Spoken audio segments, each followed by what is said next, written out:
Hello दोस्तों, मैं हूं संदीप और आप देख रहे हैं साइको फॉर यू। दोस्तों, आपको पता है कि एनटीटी का हमारा जो सेशन है वो चल रहा है। हम इसमें जो कि एमसीक्यू है, जो कि क्वेश्चन है, वो डिस्कस कर रहे हैं। सो आपको पता है कि हमने काफ़ी वीडियोस में कुछ क्वेश्चन डिस्कस किए थे। हमने कुछ ऐसे टॉपिक हैं जिनसे रिलेटेड आपको क्वेश्चन देखने को मिल सकते हैं, वो हमने कर लिए हैं। जैसे कि अगर मैं बात करूं, हमने कुछ फिजिकल डेवलपमेंट को लेकर के कॉग्निटिव डेवलपमेंट हो गया है ना, विकास हो गया, विकास के प्रिंसिपल हो गए। और लास्ट वीडियो में हमने लैंग्वेज डेवलपमेंट डिस्कस किया था, है ना। और जो आज की वीडियो में हम टॉपिक डिस्कस करेंगे वो होगा हमारा सोशियो इमोशनल डेवलपमेंट। ठीक है, मीन्स सामाजिक विकास से रिलेटेड आपको किस तरीके के क्वेश्चन देखने को मिल सकते हैं, वो यहाँ पे हम डिस्कस करेंगे। सो वीडियो को एंड तक जरूर देखना। इसमें भी हम लगभग नियर अबाउट 30 क्वेश्चन डिस्कस करेंगे। तो एक बात और मैं आपको बता दूं कि जो भी आपका एनटीटी का एग्जाम होना था 27 जून को, वो आपको पता चल गया होगा, है ना। वो थोड़ा डिले कर दिया है इन्होंने, कोई मतलब कि प्रॉपर डेट अभी नहीं दी है। जस्ट ये कहा है कि भाई नेक्स्ट जब भी ये कुछ अपना आपको ऑफिशियल साइट पे मैसेज दे देंगे, नोटिफाई कर देंगे कि भाई किस तारीख को पेपर होना है। लेकिन अभी वो जो एग्जैक्ट डेट है वो इन्होंने अभी मेंशन नहीं की है। तो जो 27 जून को पेपर होना था उसको अभी क्या कर दिया है, कैंसिल कर दिया है। ठीक है। सो ये इसका तो चलो आपको पता लग गया होगा। तो इसका आपको फायदा ये है कि हमें और भी ज्यादा टाइम मिल जाएगा चीजों को करने के लिए। तो कहीं ना कहीं मुझे लग रहा था कि भाई काफी चीजें मिस हो गई हैं, तो अब वो नहीं होगी, है ना। वो लगभग हम कर लेंगे, क्योंकि मेरे अकॉर्डिंग जो यह पेपर होगा, आई थिंक वो हो सकता है सितंबर या अगस्त के एंड में या सितंबर के शुरू में वो पेपर ले सकते हैं आपके पंजाब वाले। ठीक है। बाकी आपको नोटिफाई होता रहेगा, आपको पता चल जाती हैं ये चीजें। तो बाकी यहाँ पे हम जो भी चीजें करने आए हैं उसी पे हम बात करेंगे, ज्यादा बातें नहीं करेंगे।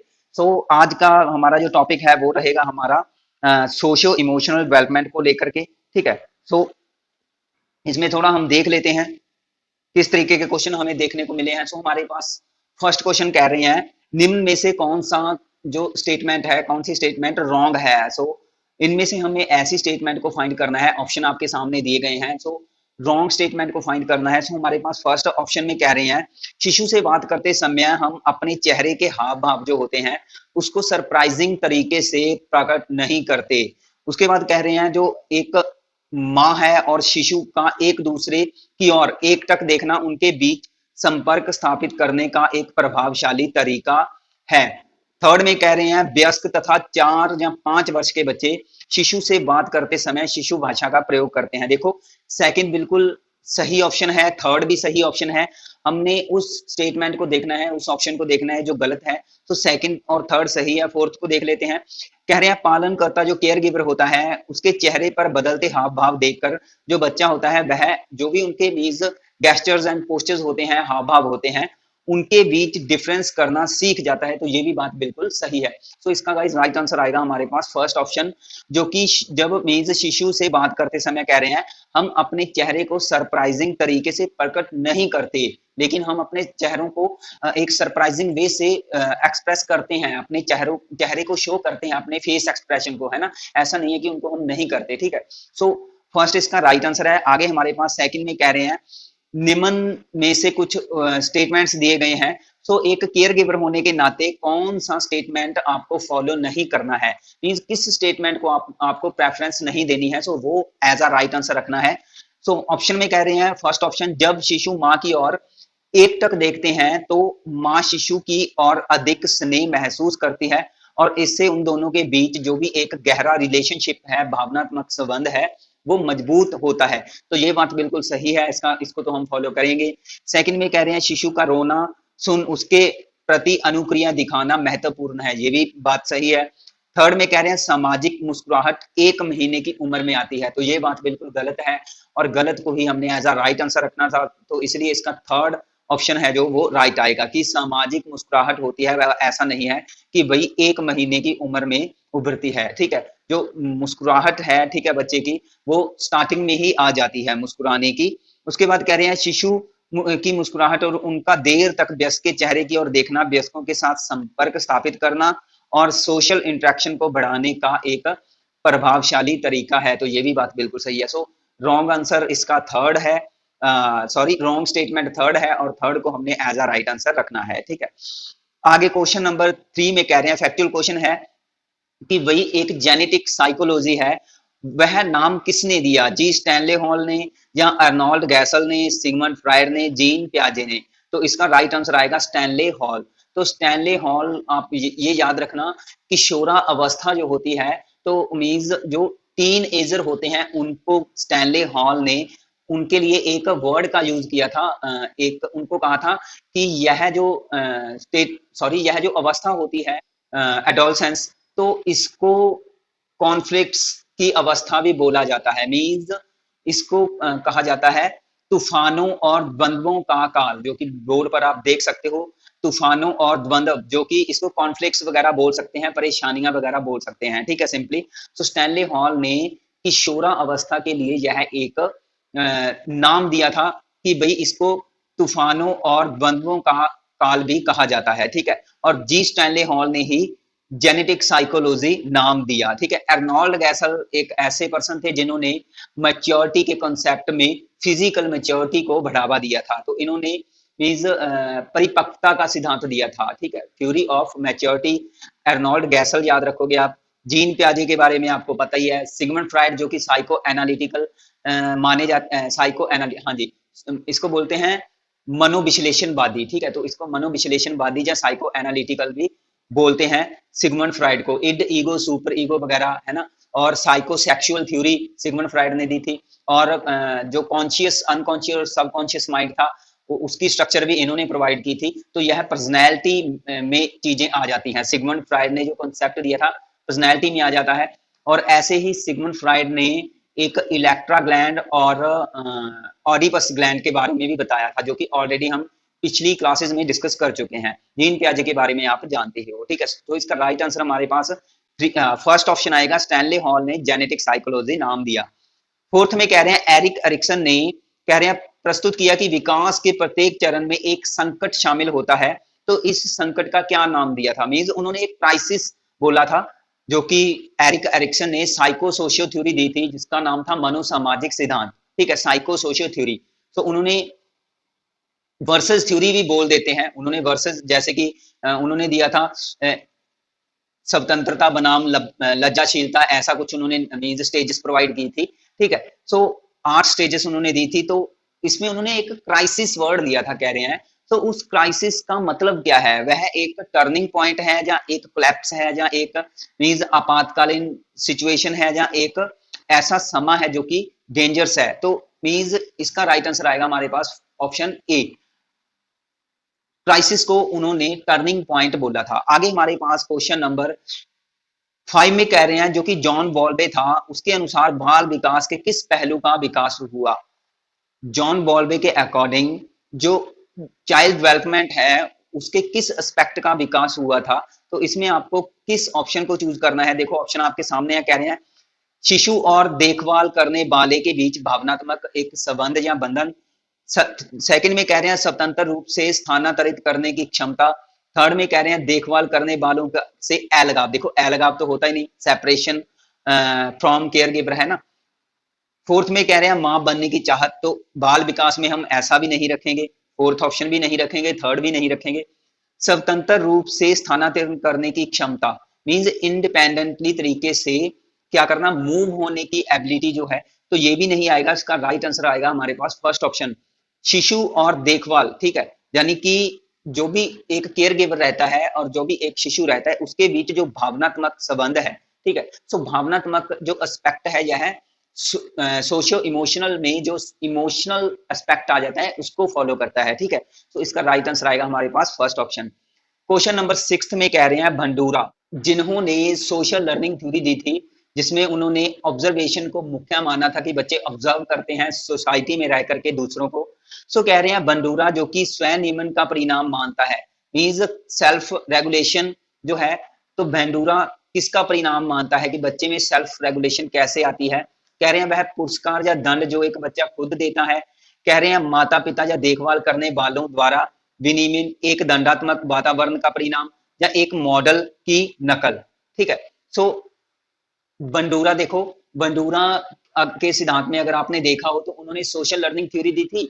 ऑब्जर्वेशन उन्होंने मुख्य तत्व माना था कि ऑब्जर्व करके समाज में बच्चे सीखते हैं, लेकिन ऑब्जर्विंग के द्वारा वह अपना एक मॉडल डिसाइड करते हैं। मीन्स अपने बड़ों को वह आदर्श मानते हैं, ठीक है। सो उस मॉडल को उसको देखते हैं और उसी के तरीके की वह क्या करते हैं, मॉडलिंग करते हैं। सो हमारे पास जो इसका राइट आंसर आएगा भाई वो होगा फोर्थ ऑप्शन, ठीक है। एक मॉडल की नकल मींस इमिटेटिंग अ मॉडल। तो बंडूरा के अनुसार जो सेल्फ रेगुलेशन है वह मॉडल को अनुकरण करना है, मींस दूसरों को देख करके उसके जैसा व्यवहार करना है, ठीक है। तो इसका राइट आंसर हमारे पास फोर्थ आएगा। देखो कीवर्ड को पकड़ा करो, जो भी देखो हमने इसमें फर्स्ट ऑप्शन भी चूज कर सकते थे, लेकिन इसमें रिवार्ड और पनिशमेंट की बात आ रही है, जो कि रिवार्ड और पनिशमेंट क्लासिकल थ्योरी और आपने एक ऑपरेंट कंडीशनिंग थ्योरी देखी होगी, पढ़ी होगी, जिसमें क्लासिकल थे पैब्लो के द्वारा दी गई थी और ऑपरेंट कंडीशनिंग थ्योरी स्किनर के द्वारा दी गई थी, है ना। सो उन्होंने पनिशमेंट और रिवार्ड होते हैं, जो स्टिमुलस होता है, ऐसी चीजों का यूज किया था, ठीक है। लेकिन हमने बैंडूरा के अकॉर्डिंग देखना है। सो एसएलटी थ्योरी में उन्होंने इमिटेटिंग वर्ड यूज किए थे, मॉडलिंग वर्ड यूज किया था, ऑब्जर्वेशन वर्ड यूज किया था, है ना। कीवर्ड को पकड़ने की कोशिश किया करो तो कभी भी आपका क्वेश्चन का आंसर गलत नहीं होगा। तो इसका राइट आंसर आएगा हमारे पास फोर्थ ऑप्शन। क्वेश्चन नंबर 7 में कह रहे हैं भाई शिशुओं और उनकी देखभाल करने वालों के बीच जो गहरा एक भावनात्मक बंधन बनता है उसे हम क्या कहेंगे? उसको हम अटैचमेंट कहेंगे, या उसको हम एक छाप कहेंगे मींस इम्प्रिंटिंग, या उसको हम क्रिटिकल बॉन्डिंग कहेंगे, या एक हॉरिजॉन्टल रिलेशनशिप। देखो उसको बोलते हैं लगाव, अटैचमेंट, ठीक है। इसका राइट आंसर आएगा हमारे पास फर्स्ट। क्वेश्चन नंबर 8 में कह रहे हैं जब एक बच्चे को पालनकर्ता से मींस केयर गिवर से अटैचमेंट होती है तब वे कह रहे हैं उससे बिछड़ने पर खुश होते हैं। तो ये तो आपको पता है कि भाई उससे बिछड़ने पर जब सेपरेट होंगे तो खुश कैसे हो सकते हैं ना। फर्स्ट को नहीं लेंगे।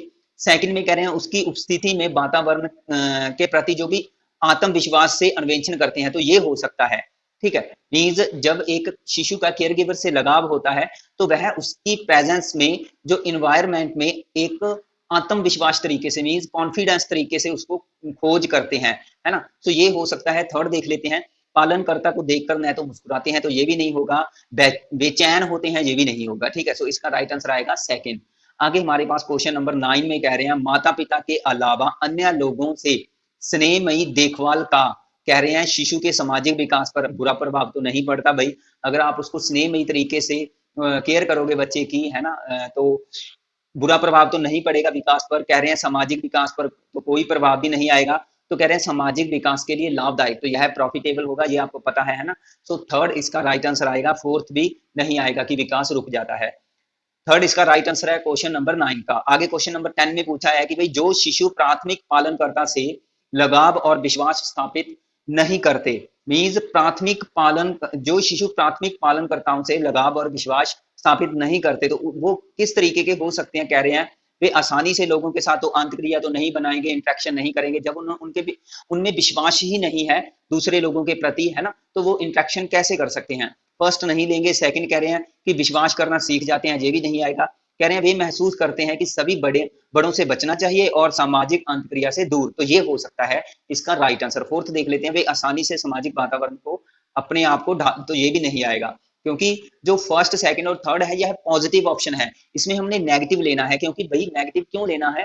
क्योंकि वो पहले से ही बच्चा नेगेटिव हुआ पड़ा है, क्योंकि उसमें लगाव और विश्वास उन्होंने स्थापित ही नहीं किया है दूसरे लोगों में, है ना, समाज के साथ। तो इसलिए नेगेटिव क्वेश्चन को देख करके आपने नेगेटिव ऑप्शन ही चूज करना है। सो थर्ड इसका राइट आंसर आएगा। क्वेश्चन नंबर 11 में पूछा है बच्चे की इस तथ्य की समझ की व्यक्ति के बाहरी रूप में परिवर्तन होने के बावजूद उसका जो जेंडर है वह लाइफ टाइम वही रहेगा। मींस एक बच्चे की यह समझ कि भाई जो उसका जो मींस आउटर स्ट्रक्चर है, जो उसकी बाहरी फिजिकली स्ट्रक्चर है, अगर उसमें कहीं ना कहीं परिवर्तन हो गया तो उसका जेंडर भी हमेशा वही रहेगा। तो यह क्या कहलाता है? देखो एक थ्योरी थी जेंडर कॉन्स्टेंसी थ्योरी, जो कि कोलबर्ग ने दी थी, ठीक है। जेंडर कॉन्स्टेंसी थ्योरी, इसको आप जरूर पढ़ लेना। तो उसमें बच्चे की जो यह समझ थी कि जो बाहरी रूप से अगर चेंजेस हो जाएं तो जो उसका जेंडर है वह फिर उसी तरीके का रहेगा, तो यह समझ कहलाती है जेंडर स्टेबिलिटी, ठीक है। तो इसका राइट आंसर आएगा जेंडर स्टेबिलिटी। तो जेंडर से रिलेटेड भी आपको सोशियो इमोशनल एस्पेक्ट है, उसमें क्वेश्चन मिल सकते हैं। आगे हमारे पास क्वेश्चन नंबर 12 में पूछा है बच्चे की यह समझ की समाज और पुरुष समाज में पुरुष जो मेल है और स्त्रियां जो फीमेल है को कैसे व्यवहार करना चाहिए, मीन्स समाज में पुरुषों और स्त्रियों को कैसे व्यवहार की जो एक अपेक्षा है वो होती है। तो यह समझ क्या कहलाती है मेल और फीमेल की? कह रहे हैं यह स्टीरियोटाइपिंग है, यह जेंडर रोल है, यह डिस्क्रिमिनेशन है, या यह जेंडर स्टेबिलिटी है। तो इसका राइट आंसर आएगा जेंडर रोल। जेंडर रोल में आता है मेल और फीमेल को किस तरीके से अपने आप को समाज में बनाए रखना है, किस तरीके के कार्य करने हैं, किस तरीके की भूमिकाएं निभानी है। ठीक है, सो ये जेंडर रोल में आता है। सो इसकी समझ क्या है, जेंडर रोल में ही आएगी। सो इसका राइट आंसर आएगा हमारे पास क्वेश्चन नंबर 12 का सेकंड ऑप्शन। आगे हमारे पास क्वेश्चन 13 में पूछा है बच्चों द्वारा स्वयं का मूल्यांकन करने की प्रवृत्ति। स्वयं का मूल्यांकन करने की प्रवृत्ति क्या कहलाती है? सेल्फ रेगुलेट, सेल्फ एफिकेसी, या सेल्फ आइडियल, या स्वयं मान्यता मीन्स सेल्फ अस्टीम। तो इसका राइट आंसर आएगा हमारे पास फर्स्ट ऑप्शन, सेल्फ अस्टीम में बच्चे खुद का मूल्यांकन करते हैं। ठीक है, मीन्स खुद के बारे में एक पॉजिटिव तरीके से सोचना, एक रिस्पेक्ट देना। स्टीम वर्ड जब भी आए तो उसको एक एज अ रिस्पेक्ट मान करके चलना है। ठीक है आपने। सो स्वयं मान्यता में वह अपने आप को मीन्स अपने आप का मूल्यांकन करते हैं। सेल्फ रेगुलेट में अपने आप को, जब छोटे बच्चे प्राइवेट स्पीच जो होती है उसकी मीन्स अपने, जब वह खुद से बातें करते रहते हैं, कुछ छोटे बच्चे होते हैं ना, जब खुद अपने आप बोलते रहते हैं, चीजों के साथ खेलते हुए बोल रहे होते हैं, तो वो अपने आप को सेल्फ रेगुलेट ही कर रहे होते हैं। ठीक है, सो सेल्फ रेगुलेट में हम अपने आप को इंस्ट्रक्शंस प्रोवाइड करते हैं कि कैसे हमने काम करना है अपने लाइफ में। सेल्फ एफिकेसी एक हमारा विश्वास होता है कि हम कोई चीज किसी भी तरीके की का सीखना है वो हम सीख जाएंगे, किसी भी तरीके का सीखना है वो हम सीख जाएंगे, इस तरीके का विश्वास हमारा सेल्फ एफिकेसी में आता है। यह वर्ड बंडूरा ने दिया था, जो स्वयं दक्षता वर्ड है सेल्फ एफिकेसी, यह बंडूरा ने दिया था, ये याद रखना। सेल्फ रेगुलेट वर्ड विगोस्की की थ्योरी में आता है। ठीक है, सेल्फ अस्टीम, अस्टीम वर्ड जो है हमारे पास वो आता है भाई, एक थ्योरी थी नीड थ्योरी। आई थिंक आपने अब्राहम मैस्लो का कॉन्सेप्ट पढ़ा होगा, जिसमें उन्होंने नीड्स को एक हेरेकिकल ऑर्डर में रखा था, है ना। तो जो सेल्फ स्टीम है ये अब्राहम मैस्लो हम मान सकते हैं। आगे हमारे और जो क्वेश्चन नंबर 13 है इसका जो राइट आंसर आएगा वो सेल्फ स्टीम आएगा। ठीक है, आगे हमारे पास क्वेश्चन नंबर 14, इसमें कह रहे हैं बच्चों द्वारा स्वयं और दूसरों के लिंग की पहचान करने की योग्यता। मीन स्वयं अपने आप की और दूसरा कोई मेल है या फीमेल है। ठीक है, तो उसके लिंग की पहचान करने की योग्यता मीन्स उसके जेंडर को आइडेंटिफाई कर लेने की योग्यता क्या कहलाती है? तो जेंडर आइडेंटिटी इसका सिंपल सा आंसर है, ऑप्शन 1 इसका राइट आंसर आएगा। उसके बाद हमारे पास क्वेश्चन 15 में कह रहे हैं अभी प्रेरणा चक्र है, तो मोटिवेशन साइकिल आप जरूर याद रखना। तो इसमें एक क्रम दिया गया है ना। तो उसमें जो भी साइकिल में कौन कौन सी चीजें आती हैं, सो उसको एक साइकिल में दिया गया है, ऑर्डर में दिया गया है। ठीक है, सो इसमें हमारे पास फर्स्ट में देखो आता है नीड, सेकंड में आता है ड्राइव। नीड मींस मोटिवेशन, अभिप्रेरणा मींस किसी भी कार्य को करने के प्रति हमारी एक ना इच्छा होती है, आंतरिक इच्छा होती है कि हम किसी भी कार्य को करना चाहते हैं। सो उसके प्रति हम फिर मोटिवेट होते हैं, लेकिन उस कार्य को क्यों करना चाहते हैं भाई? कोई ना कोई हमारा एम होता है ना, उस नीड को पूरा करने के लिए हम वो कार्य करना चाहते हैं ना। तो फर्स्ट में हमारे पास नीड आती है, जब कोई ना कोई नीड आती है ना फिर ही आप कार्य करते हो। देखो अगर कहते हैं कि अगर इंसान को भूख न लगती तो फिर कोई वो काम करता? आप सोच के देखो इस बात को कि अगर इंसान को भूख ही ना लगती है ना, तो वो उसने काम ही नहीं करना था। उसने मीन्स अपना जो भी कमाना है, खाने के लिए ही कमाते हैं ना, तो खाने के लिए कभी भी उसने कमाना नहीं था, तो वो आराम से बैठे रहना था उसने, है ना।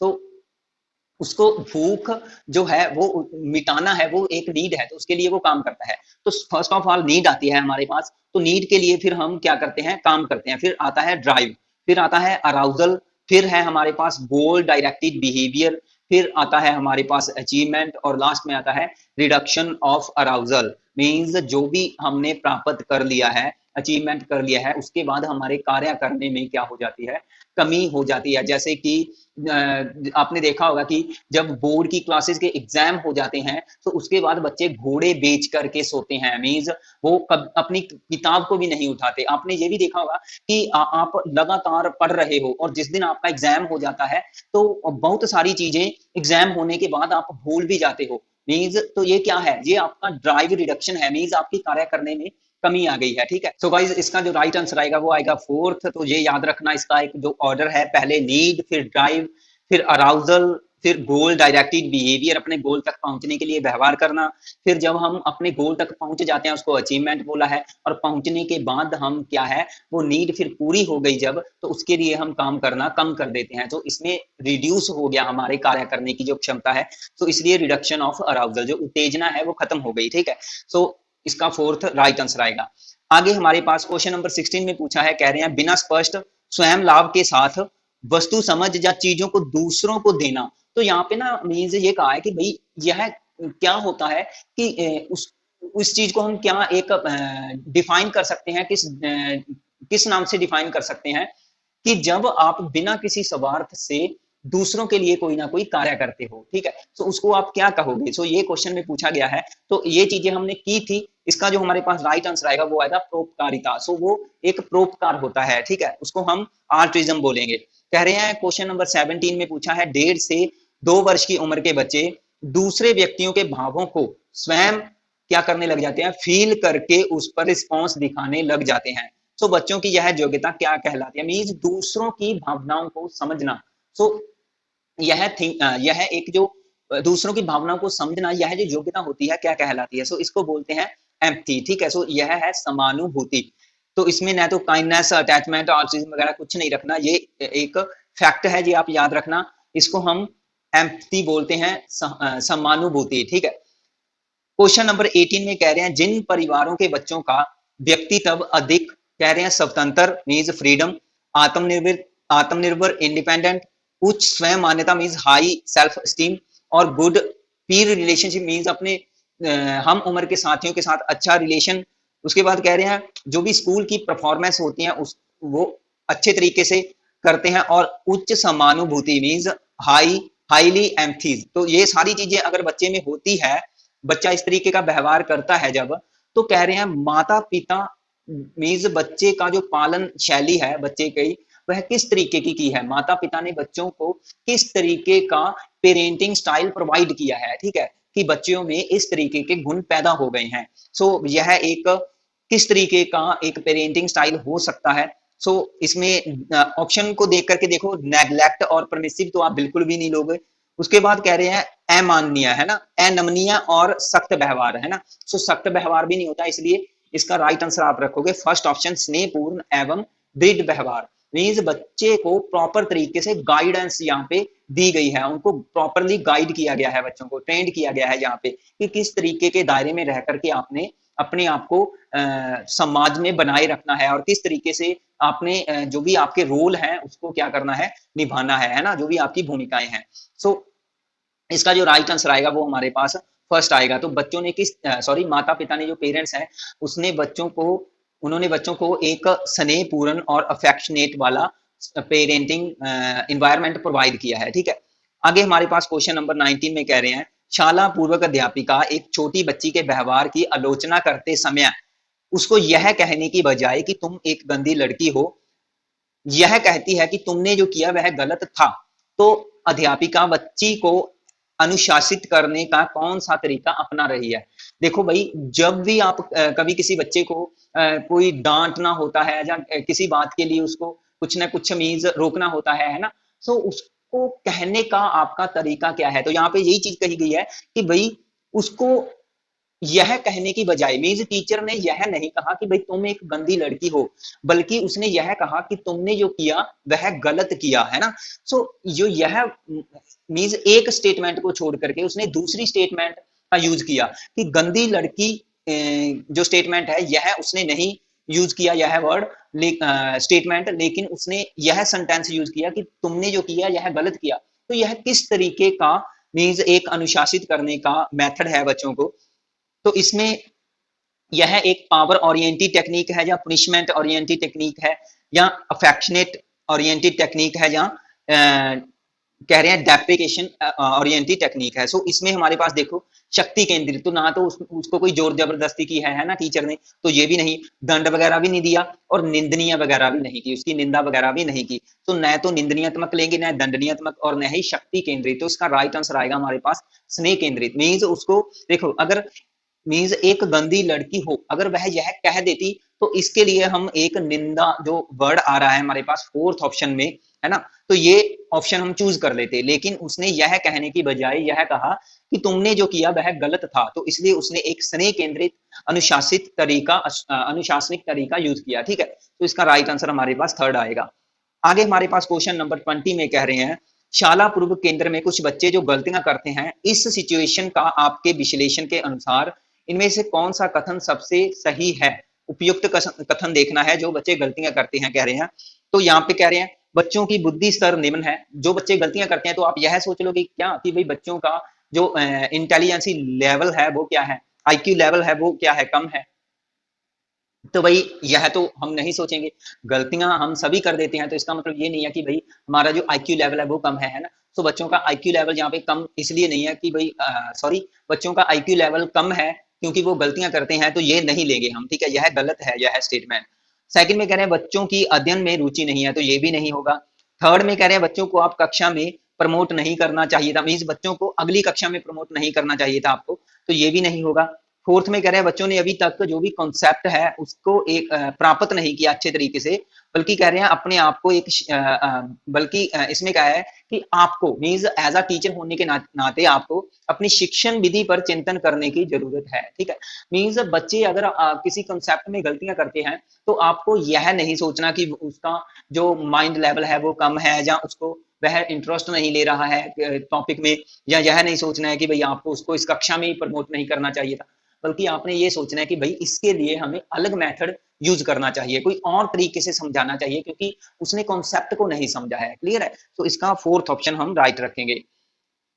क्वेश्चन नंबर 21 में कह रहे हैं निम्न में से कौन सा प्राथमिक मीन्स प्राइमरी सोशलाइजेशन मीडियम है। सो ये आपको पता है कि जो प्राइमरी सोशलाइजेशन है बच्चों का वो परिवार ही होता है, बच्चे परिवार में ही मीन्स काफी चीजें सीख जाते हैं सोसाइटी में पहुंचने से पहले। ठीक है, सो प्राथमिक समाधिकरण बच्चों का परिवार में होता है। क्वेश्चन नंबर 22 में कह रहे हैं जेंडर क्या है। सो जेंडर एक बायोलॉजिकल डिटरमाइन है, यह एक जैविक निर्धारक है। ठीक है, सो लड़का होना या लड़की होना यही जेंडर है ना। सो मेल और फीमेल, तो यह भाई बायोलॉजिकल प्रोसेस है एक। ठीक है, सो यह ऐसा नहीं है कि समाज इसको निर्धारित करता है।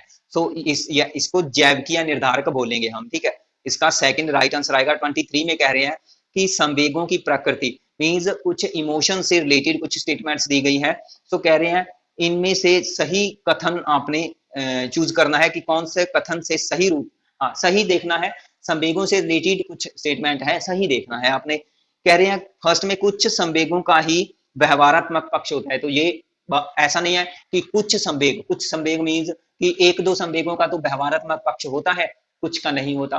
व्यवहारात्मक पक्ष का मतलब है कि देखो भाई अगर मैं गुस्सा दिखाना चाहता हूं तो मुझे अपने फेस के एक्सप्रेस शो करने पड़ेंगे, फिजिकली तरीके से भी मुझे कुछ ना कुछ एक्टिविटी करनी पड़ेगी। अगर मैं सैड होना चाहता हूं तो वो भी फिजिकली तरीके से, तो ये होता है व्यवहारात्मक पक्ष।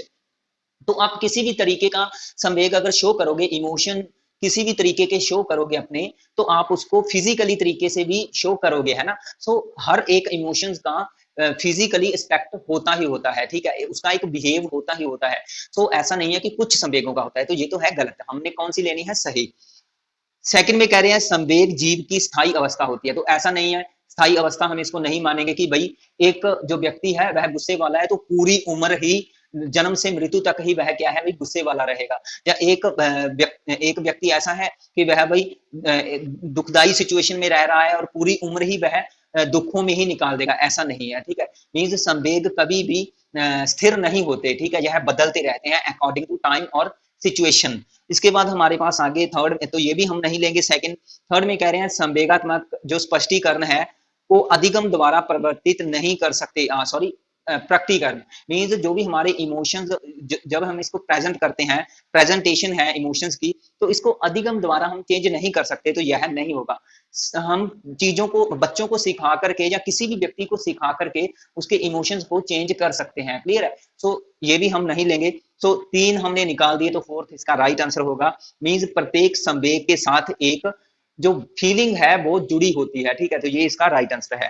क्वेश्चन नंबर 24 में कह रहे हैं बच्चों की सामाजिक दक्षता के विकास के लिए निम्न में से कौन सी जो परवरिश शैली है, मीन्स अब यह भी एक पेरेंटिंग स्टाइल से रिलेटेड क्वेश्चन हमारे पास आया है, तो कौन सी प्रभावशाली होगी? देखो, मैंने आपको बॉर्मेंड की थ्योरी करवाई थी, जिसमें उन्होंने अथॉरिटेटिव, अथॉरिटेरियन और परमिसिव स्टाइल लिया था, है ना। 3 तरीके के स्टाइल लिए थे पेरेंटिंग स्टाइल, जिसमें अथॉरिटेटिव, अथॉरिटेरियन और परमिसिव, ठीक है। सो जो एक प्रभावशाली तरीका है, जो कि हमारे पास थर्ड ऑप्शन है, अथॉरिटेटिव, ठीक है, यह एक प्रभावशाली तरीका है।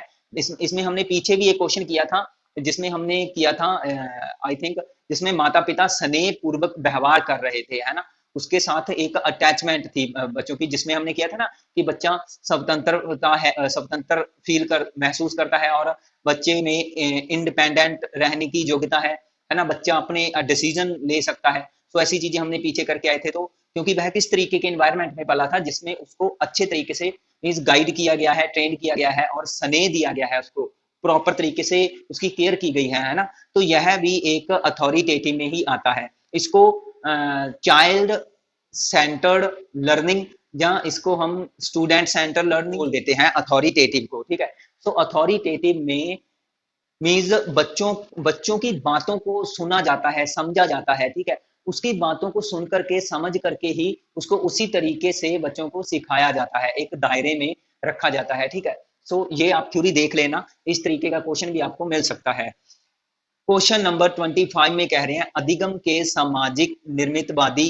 देखो, सोशल कंस्ट्रक्टिविज्म जब भी आए, तो आपने एक साइकोलॉजिस्ट है जिसका नाम है विगोस्की, उसको अपने माइंड में सेट कर देना है, ठीक है। सोशल कंस्ट्रक्टिविज्म से रिलेटेड विगोस्की, और कॉग्निटिव कंस्ट्रक्टिविज्म से रिलेटेड प्याजे, ठीक है। ये दोनों आपने याद रखने हैं।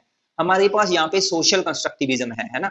सो कह रहे हैं अधिगम के लिए बालक के संज्ञान। तो संज्ञान तो हम नहीं लेंगे, क्योंकि प्याजे ने संज्ञान लिया था, विगोस्की ने नहीं लिया था, है ना। तो संज्ञान तो नहीं लेंगे। अगर यहाँ पे क्वेश्चन यही होता ना कि कॉग्निटिव कंस्ट्रक्टिविज्म, तो फिर हम इसका अधिगम के लिए बालक के संज्ञान पर बल देना, हम इसका राइट ऑप्शन रखते हैं, ठीक है। अब इसका राइट नहीं रखेंगे। उसके बाद कह रहे हैं अधिगम के लिए सूचना प्रक्रमण पर बल देना। इंफॉर्मेशनल प्रोसेसिंग जो सिस्टम है, ये भी नहीं आता, क्योंकि उसमें रॉबर्ट स्टर्नबर्ग आता है ना। तो सेकंड भी हम नहीं लेंगे। थर्ड में कह रहे हैं अधिगम के लिए दूसरों से सहयोग, मीन्स अब दूसरों से सहायता लेकर के सीखना। किस थ्योरी में हम ये चीजें की थी? हमने विगोस्की की थ्योरी में की थी। जब बच्चे दूसरों के इंस्ट्रक्शंस से सीखते हैं, दूसरों से सहारा लेकर के सीखते हैं, उसमें हमने स्कैफोल्डिंग वर्ड भी किया था, है ना। तो दूसरों से, समाज से, लैंग्वेज से सीखना, तो ये क्या है? तो इसलिए इसका हम राइट आंसर थर्ड ऑप्शन रखेंगे, फोर्थ भी नहीं रखेंगे कि अधिगम के लिए अनुभवों पर बल देना वगैरह। तो ये कुछ नहीं है हमारे पास। थर्ड इसका राइट आंसर आएगा, सोशल कंस्ट्रक्टिविज्म से रिलेटेड। क्वेश्चन नंबर 27 में कह रहे हैं बच्चे डैश को छोड़ करके, मीन्स अब इसमें एक चीज को छोड़ना है और उसी को राइट आंसर में रखना है। अन्य सभी के द्वारा जो जेंडर रोल है ग्रहण करते हैं। मीन्स जो जेंडर भूमिकाएं हैं वो दूसरों से, सभी चीजों से सीख जाते हैं, लेकिन एक चीज से नहीं सीखते। तो उसका राइट आंसर आएगा हमारे पास थर्ड ऑप्शन, ट्यूशन, ठीक है। तो ये जो हमारे पास ट्यूटोरिंग वर्ड है, ये इसका राइट आंसर है।